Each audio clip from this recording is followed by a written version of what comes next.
No, we're good. Okay, we're live. All right. Moving into EMS. First, I'd like to thank the commissioners for engaging with us on the work and the county manager for the grants with, or through the federal grant process with Congressman Davis. Hopefully that comes to fruition. That would be humongous to kind of put us back on track where we were whenever we originally planned it back in 2017. So thank you all for that work and hopefully that happens. Put us back in a good position. My presentation has two opportunities that need to be addressed, and that's that the industry saw a 33% increase in pay across the nation in 2022. And we've still not addressed that here at Gates County. And then our usage or our patient contacts have increased by 16% since 2022.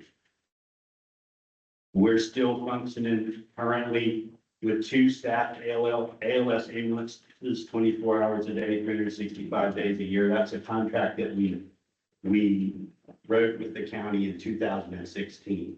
And so we haven't done any type of increased staffing since 2016.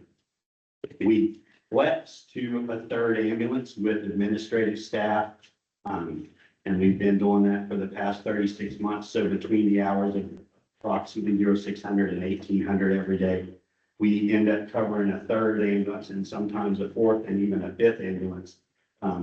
If our call volume is up that high.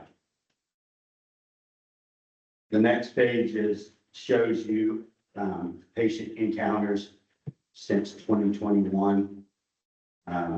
As of yesterday, we're at 718 patient contacts in 2026. That's 102 more than we saw this time last year in 25, and almost another, 50 more in 2024.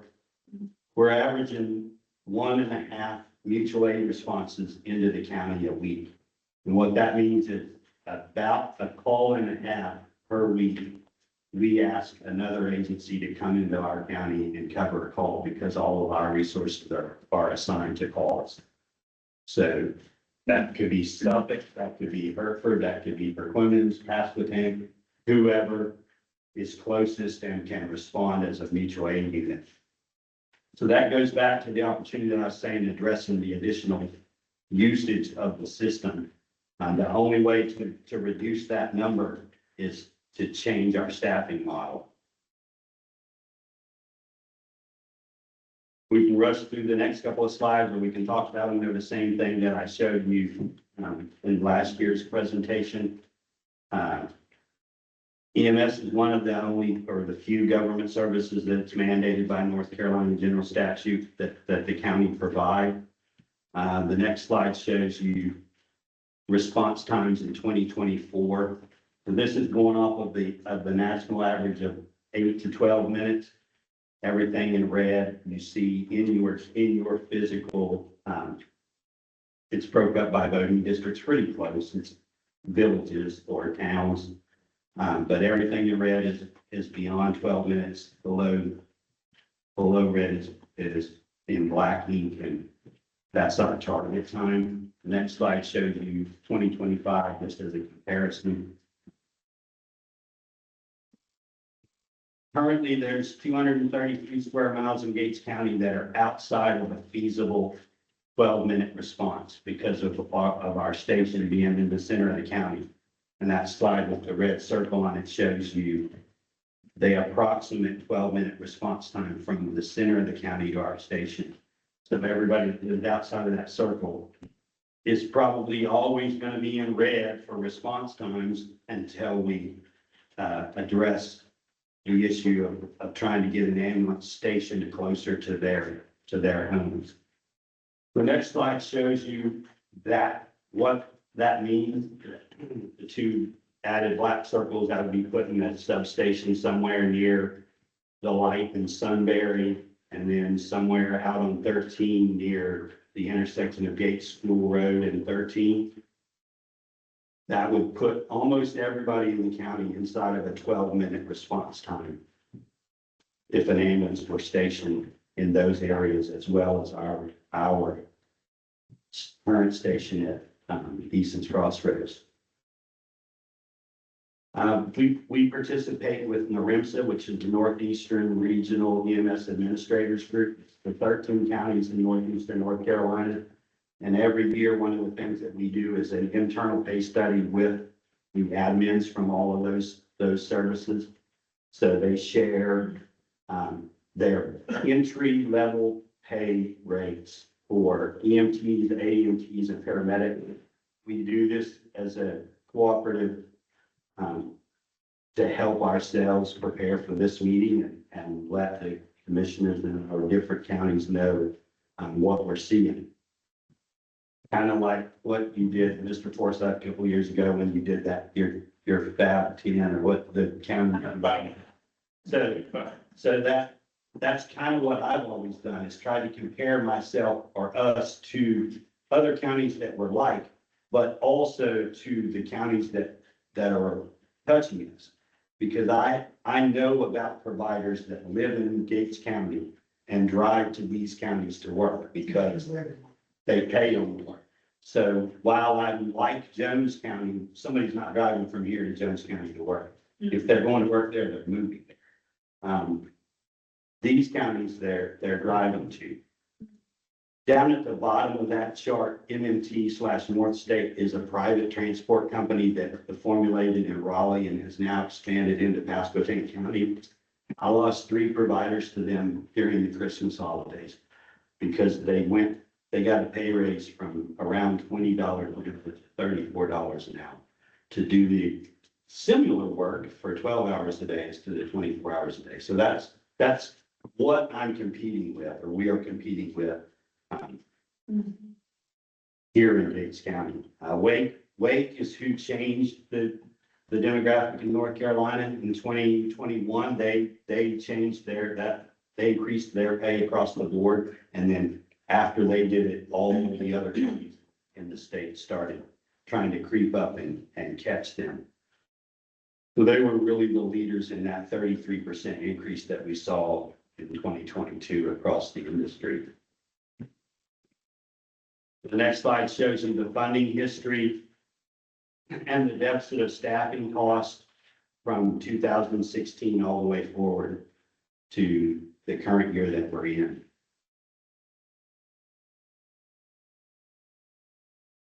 In 2017, when we sat in this room and talked about a model that worked, what was presented was the county covering our staff costs and our revenue covering our operating costs. And had we been able to do that year, we were asking for $1.2 million. And the plan was to put that extra money away to maintain a fleet replacement program and to build those 2 substations that would have addressed those response times in the earlier slide. Everybody liked it in the room during this presentation, and then whenever it went to the public hearing and then into some ongoing negotiations, we started chipping away at what that funding was going to look like. And so this is just showing you what was funded, and that red number or column next to it is additional monies that we paid out of revenue to cover our staffing costs during those years.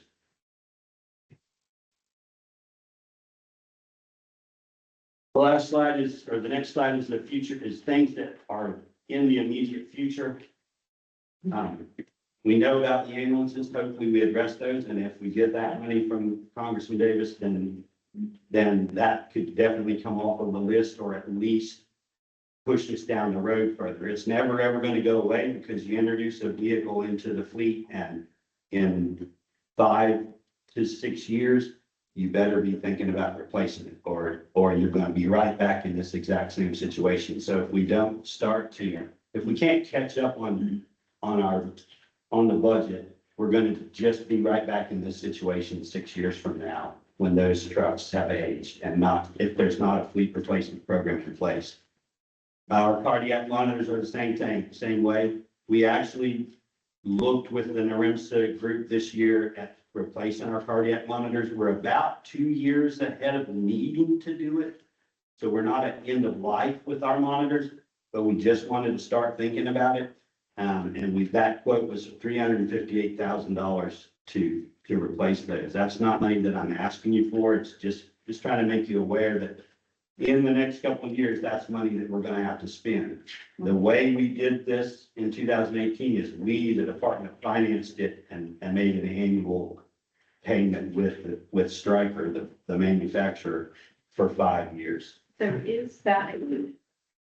So there is some built-in that 350,000 per ambulance, there's some built-in money there to cover some equipment for the truck, a stretcher, that it could cover a cardiac monitor.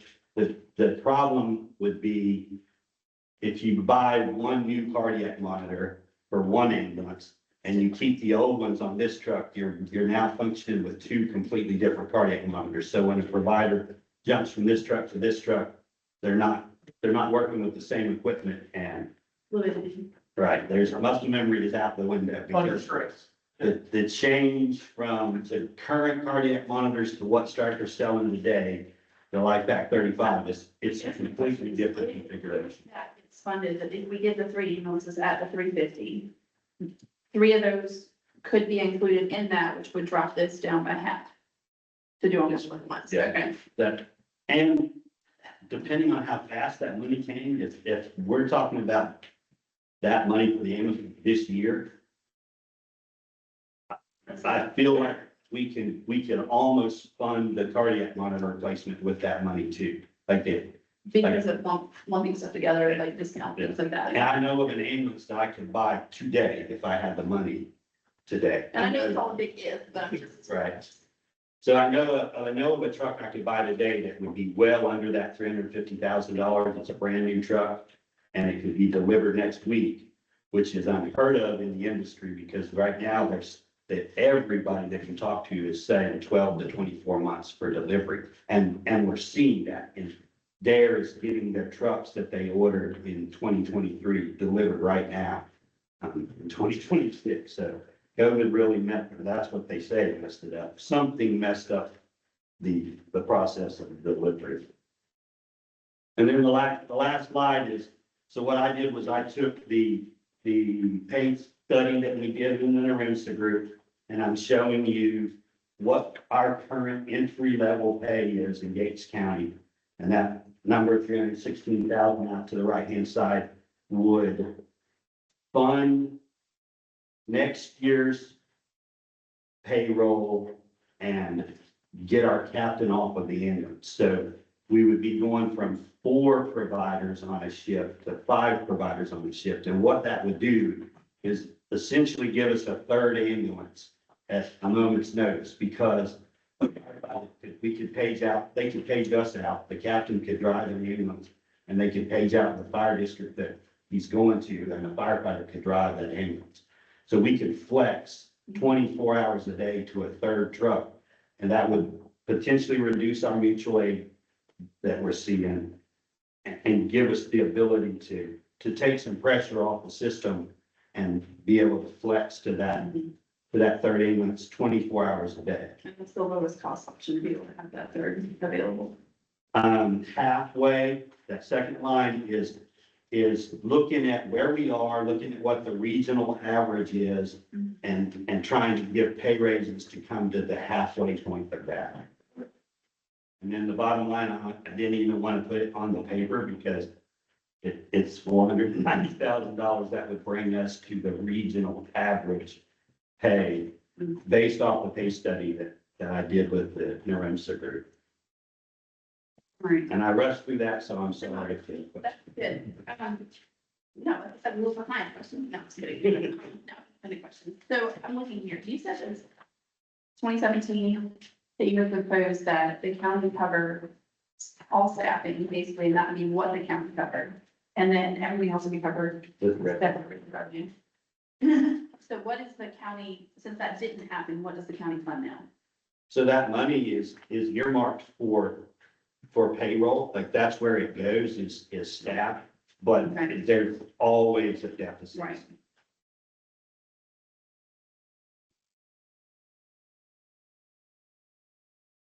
Do you have the full-time staff to cover all your positions, or are you using part-timers or extra overtime, should I say? So we have one full-time position open right now today.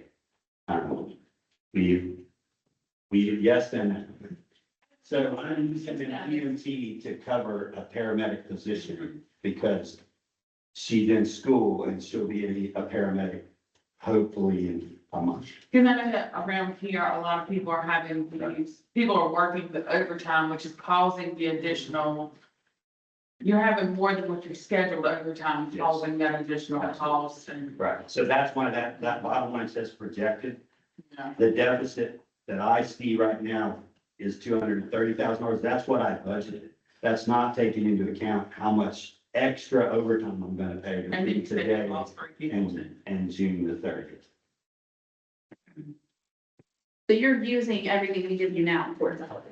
Yes. So is this the only budget sheet we got that on breakdown of anything? I don't see. Because you have the one. We pay, yeah, we have whatever we allocated, we pay them a monthly stipend every month, and So that, we don't see his full budget though. Nothing. Okay.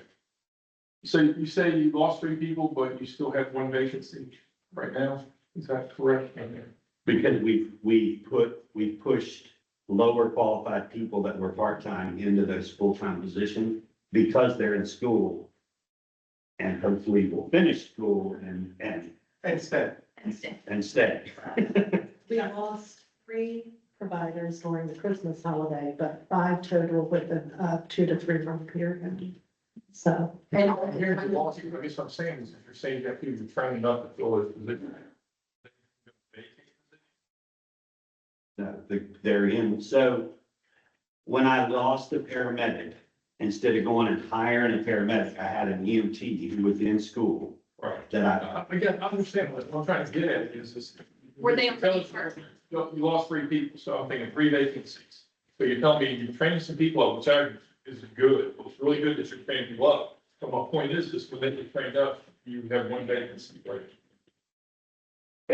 They're effectively filling those jobs, so there's still 1 remaining vacancy. I have an empty seat today. Okay, that's what I'm trying to get at. Ultimately, you drilled that. I appreciate the heck out of pushing people up. I know all about that.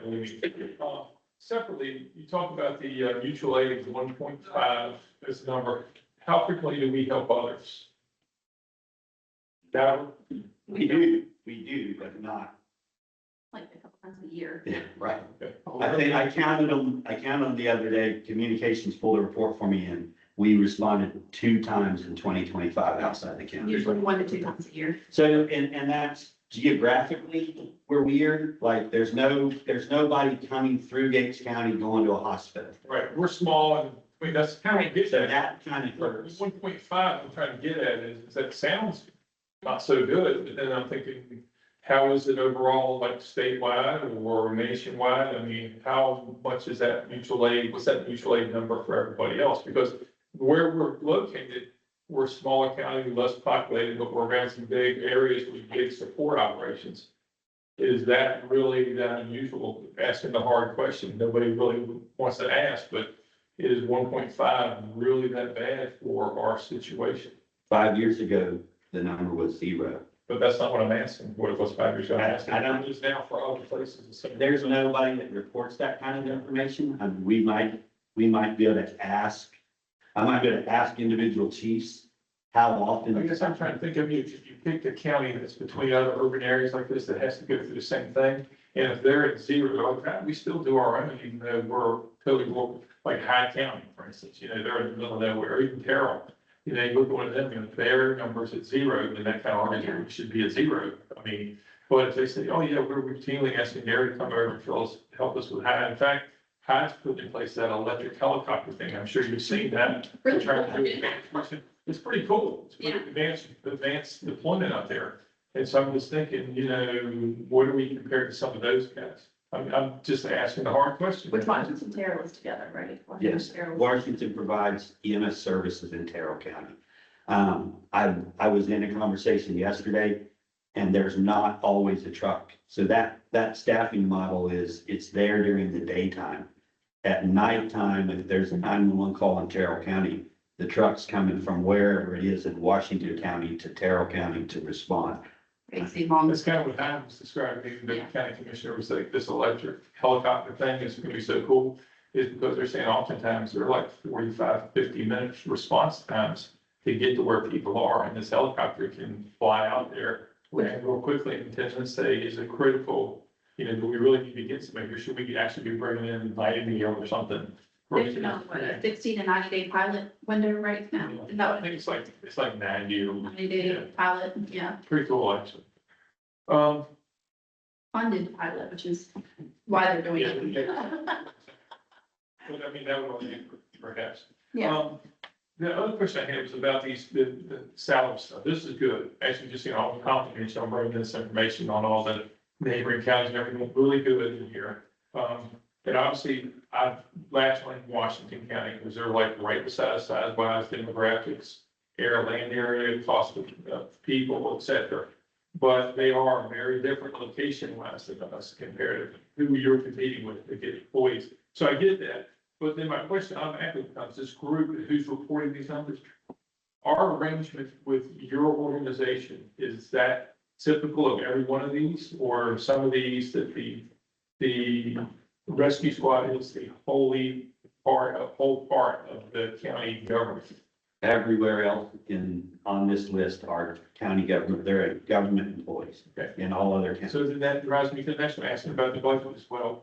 How about audit bus? Who audits your operations, your finances? We have an external bookkeeper who keeps our books, and it's audited by a CPA who does, it's not an audit. He prepares it's not a tax return because we're a 501c3. I want to say it's a 990, I think is the number. There's a report that has to be submitted to the federal government every year, and it's done externally by the CPA. It's prepared by him. These are all, okay. But I think to build on your comment there, Commissioner Forsythe, if the commissioners wanted to propose modifying the contract that the county has, it would certainly be in line with common practice to get a set of financials and audit, so that you all can see a line item detail. Yeah, and that's the whole thing, is I think that you're trying to drive towards a better, sustainable operation. I get that. But the reality is taxpayer funds, I think in order for us to really fully buy into it, it should be, so the question in my mind would be is should we look at everybody else and absorb it as part of a county government operation? Or at the very least, be able to have it defensively audited for taxpayer purposes, et cetera, for such a big contribution that we make to it. And that was talked about when the contract was formulated. At the time, the audit would cost, I think it was $10,000 to do a completely external audit. And there was no, it kind of fell by the wayside back then with the commissioners because there was going to be an additional $10,000 cost to do That this. seems like, just, for me, that seems like a small price to pay for I validating. don't dispute it. I know it was talked about during that time and it got pushed off to the side because we went from the plan to negotiating down as low as we possibly could over those ensuing 5 days after this presentation that year. Last question, this is for anybody in the room. When would we likely see, do we have an idea of when we would likely see money if we do in fact get money for buying new ambulances? Anybody have an idea? If you don't, it's okay. They've asked questions that would lead us to believe that it may be approved, but in an incremental basis. Right. Maybe Which that would be a one good each shot. cycle. And I think that'd be great if we could stagger. This exercise has been a little bit more aggressive than earlier ones. I mean, I had a call one night at 10:30 at home on Friday night. Oh, believe me, Jim Yeah. Keegan's office, because I call him out my daily job, Jim Keegan's office has called me 3 times in the last week. So I want me to get stuff submitted. They're dying to spend money for like some. Well, But we'll take advantage of that. fire and rescue and EMS are a very, very high priority for USDA rural development. I guess what I was really asking is since, our lobbyist, former Senator Steinberg was here, and he pointed out there's a short session now and then a longer session that's much later. Will we likely to see something at the end of this short session be approved? We would get the money. The ones actually making the push are in the federal, like it's Davis's office that is going for it. So Like, there's- we put an ask in at state, but the federal office is the one that's moving on it. Okay. We put the ask in across the board, but, That's. But it never hurts to put that, right, in that we're asking request everybody. in their hands. Yeah, And that's less likely to happen than immediately. Okay. That's all I had. I'm sorry. but they have been very aggressive in their questions. Stormwater, maybe, I've spoken to some other counties where the revenue may not be that high, but we do a lot of transporting. Do you ever chart your revenue per year just on transportation and what? Or just, or we don't break out the difference in 911 collections and non-emergency. So I look at, You do well at it, is what people are telling me. so I look at the revenue as a whole. It's all billed by the same biller and it's all reported as one revenue stream. The reason that our collection rate is high is because a non-emergent transport, I know that they have insurance or that they're paying before I ever go on that transport.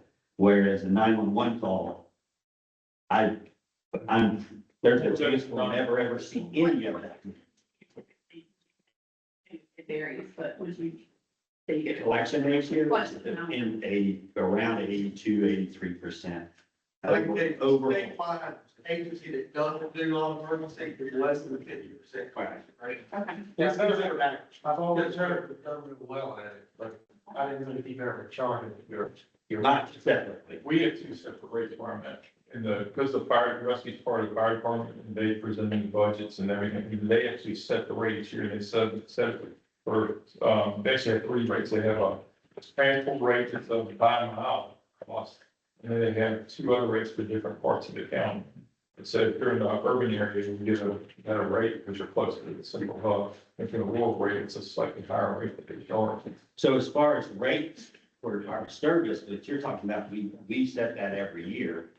And it's the same anywhere in Gates County, the whole entire county is the same. What Hugh's asking is, do I look at a non-emergency revenue line and an emergency revenue line? And they're not separated, they're all merged together. When we started that, though, we went from around 50%, like Billy said, to right up to 82% in the first year. And that's because I know I'm gonna collect, our contract with the nursing home. If I carry a patient from there to a doctor's office and insurance doesn't bill it or doesn't pay it, the nursing home pays. So I know that trip is gonna get paid. So it's logical to think while we're earning money on transport, we can do this at a 911 call. Last night we went, or yesterday, we went to a house that the dog supposedly ate the woman's toes last year. I heard. We will not ever see money for that. They're uninsured. So you're saying 2 trucks that are running 911 are running your transports too? Most of the time, that's what we do with that third flex truck. If we know we're gonna be busy today, we're gonna use that admin staff or extra staff to cover that. That's above and beyond the 2 trucks. The goal is to keep 2 trucks available for 911. Always. That could be, Medic 1 could go on a net transport right now, and now Michelle and I are covering Medic 3 just to keep a second truck. Do